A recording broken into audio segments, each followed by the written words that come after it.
स्वागत है आप सभी का श्री गुरु हरगोविंद साहिब जी की जीवन साखी में। श्री गुरु हरगोविंद सिंह साहिब जी सिखों के छठे गुरु थे। जिस समय पृथ्वी चंद और चंदू शाह के भड़कने पर लाहौर का मुगल सेनापति सुलही खां सेना लेकर गुरु अर्जन देव को समाप्त कर देने के इरादे से अमृतसर की ओर बढ़ने लगा, तो गुरु अर्जन देव ने व्यर्थ रक्तपात से सिखों को बचाने के लिए अमृतसर छोड़ दिया। वह बड़ाली गांव में चले गए। वहीं माता गंगा देवी ने एक पुत्र को जन्म दिया जिनका नाम हरगोविंद रखा गया। उनका जन्म 60 बदी सन 1652 को हुआ था। बालक हरगोविंद को ईश्वर भक्ति, सेवा, त्याग और विनयशीलता के गुण अपने माता पिता से विरासत में मिले थे। श्री हरगोविंद अपने माता पिता के एकमात्र पुत्र थे, इसीलिए जहाँ उन्हें प्यार और ममता अथाह मिली, वहीं उन्हें भरपूर शिक्षा और ज्ञान भी मिला। अपने माता पिता के प्रति उनमें असीम श्रद्धा और निष्ठा थी। श्री हरगोविंद जी ईश्वर की निरंतर आराधना और बाबा बुड्ढा के वरदान से उत्पन्न हुए थे। बाबा बुड्ढा साधारण व्यक्ति नहीं थे, वह गुरु नानक के परम प्रिय शिष्य थे। गुरु नानक देव और परमात्मा में उनकी अडिग भक्ति थी। उन्होंने सिखों के 4 गुरुओं की अन्य भाव से सेवा की थी। सिख संप्रदाय के इतिहास में उनका विशिष्ट स्थान है। गुरु अर्जन देव जी को मुगल बादशाह जहांगीर ने जिस बर्बरतापूर्ण ढंग से मृत्युदंड दिया था, उसने सिखों के दिलों में मुगल शहंशाह के प्रति घृणा और दोष की आग धक्का दी। पूरी सिख समुदाय और उनसे सहानुभूति रखने वाले लोगों के दिलों में मुगल साम्राज्य और उसके अधिकारियों के प्रति विद्रोह और दोष की भावना जाग उठी।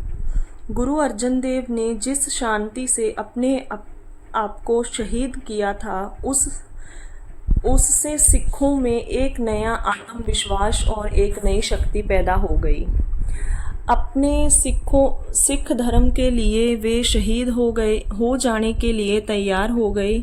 गुरु हरगोविंद की उम्र तो केवल 11 वर्ष की ही थी, लेकिन पिता की शहादत, मुगल सम्राट के अन्याय, अत्याचार और सिखों के दिलों में धधकती प्रतिशोध की ज्वाला ने उन्हें छोटी सी उम्र में ही दृढ़ कर दिया था। गुरु अर्जन देव लाहौर जाते समय हरगोविंद को गुरु गद्दी सौंप तो गए थे, लेकिन उनका विधिवत तिलक नहीं हुआ था। गुरु अंगद देव ने तिलक करने का अधिकार बाबा बुड्ढा को सौंपा था। उन्होंने ही गुरु रामदास और गुरु अर्जन देव के माथे पर तिलक लगाकर विधिवत गुरु बनाया था। इसीलिए जब बाबा बुड्ढा गुरु हरगोविंद साहिब को विधिवत गुरु गद्दी पर बिठाने लगे, तो गुरु हरगोविंद ने कहा, बाबा जी, क्या आप पिताजी की शहादत भूल गए? आज हमें शास्त्रों के ज्ञान से साथ साथ शास्त्र ज्ञान की भी आवश्यकता है। वह दिन दूर नहीं है जब हमें मुगलों के अन्याय और अत्याचारों के विरुद्ध तलवार उठानी पड़ेगी। आप मुझे तलवार पहनाइए। गुरु हरगोविंद जी की इस बात को सुनकर सारी संगत जय जयकार कर उठी। बाबा बुड्ढा ने भावावेश में आकर जब हरगोविंद को तलवार पहनाई, तो बाईं ओर के बजाय दाईं ओर पहना दी। जब बाबा बुड्ढा अपनी भूल सुधारने लगे, तो गुरु जी ने कहा, बाबा जी, अब इसे यूं ही रहने दीजिए, मुझे एक और तलवार पहना दीजिए। वह तलवार पीरी की तलवार होगी। बस उसी दिन से गुरु हरगोविंद ने 2 तलवारें धारण की, जिनसे एक तलवार मीरी और दूसरी तलवार पीरी की कहलाती थी। गुरु गद्दी पर बैठते ही गुरु गोविंद जी ने सारे सिख संगतों को हुक्मनामा जारी किया कि जब भी कोई सिख अमृतसर आए, अच्छे अच्छे हथियार लेकर आया करे। गुरु अंगद देव जी ने सिखों में अखाड़े की परंपरा पहले ही स्थापित कर दी थी। गुरु हरगोविंद के आदेश से अब उन अखाड़ों में मल विद्या के साथ साथ शास्त्र विद्या भी सिखाई जाने लगी थी। उन दिनों आमतौर पर लोग घोड़ों पर ही यात्रा किया करते थे। लोगों ने शास्त्रों के साथ साथ घोड़े भी गुरु जी की भेंट करने आरंभ कर दिए थे और इस प्रकार गुरु कुछ महीनों में ही 5000 घोड़सवार सिखों की एक शक्तिशाली सेना तैयार हो गई। गुरु हरगोविंद जी के 3 विवाह हुए थे। पहला विवाह डल्ला निवासी भाई नारायण दास की सुपुत्री दामोदरी के साथ हुआ था, जिन्होंने बाबा गुरदित्ता, अणी राय और बीबी बीरा को जन्म दिया था। दूसरा विवाह बकाले के भाई हरिचंद की बेटी नानकी के साथ हुआ था, जिसके गर्भ से बाबा अटल और गुरु तेग बहादुर पैदा हुए थे। तीसरा विवाह बड़ियाली निवासी भाई दयाराम की पुत्री महादेवी के साथ हुआ था, जिन्होंने सूर्यमल को जन्म दिया था। गुरु हरगोविंद जी की छठी संतान का नाम था तेग बहादुर, जिनका जन्म बैसाख 5 सन 1678 को माता नानकी के गर्भ से हुआ था। यही सिखों के 9वें गुरु हुए थे।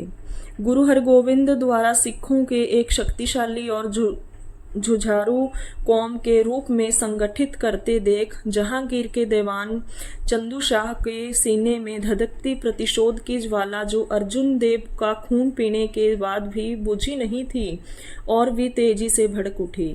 गुरु अर्जुन देव के बड़े भाई पृथ्वी चंद के बेटे मेहरवान ने इस आग को भड़काने में अपना पूरा योगदान दिया। दीवान चंदू शाह ने मुगल शहंशाह जहांगीर से शिकायत की कि सिखों के गुरु हरगोविंद ने एक शक्तिशाली सेना संगठित कर ली है, हथियारों का भंडार जमा कर लिया है। अब वह फकीरों जैसे कपड़े नहीं पहनते, राजसी वस्त्र धारण करते हैं, 2 तलवारें बांधते हैं। वह अपने पिता गुरु अर्जुन देव की मृत्यु का बदला लेना चाहते हैं। परंपरागत गद्दी के स्थान पर उन्होंने एक तख्त का निर्माण कराया है, जिस पर बैठकर वह सिखों को धार्मिक उपदेश देने की बजाय शक्तिशाली होने की प्रेरणा देते हैं। शायद वह अपने अनुयायियों की सहायता से स्वतंत्र राज्य स्थापित करना चाहता है। उसके अनुयायी उसे सच्चा बादशाह कहने लगे हैं। इन शिकायतों को सुनकर जहांगीर का आशंकित हो उठना स्वाभाविक था।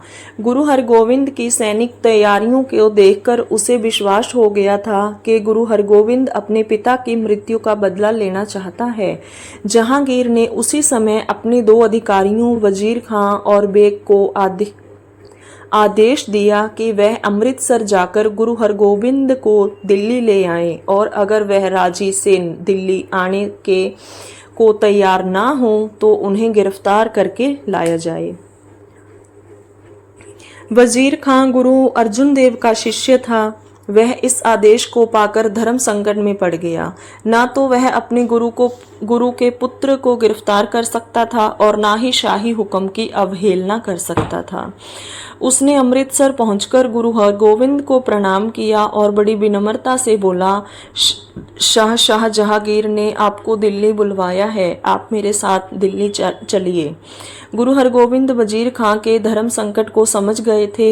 उन्होंने उसकी प्रार्थना स्वीकार कर ली और माघ 2 सन 1669 को अनेक सिखों के साथ दिल्ली की ओर चले गए।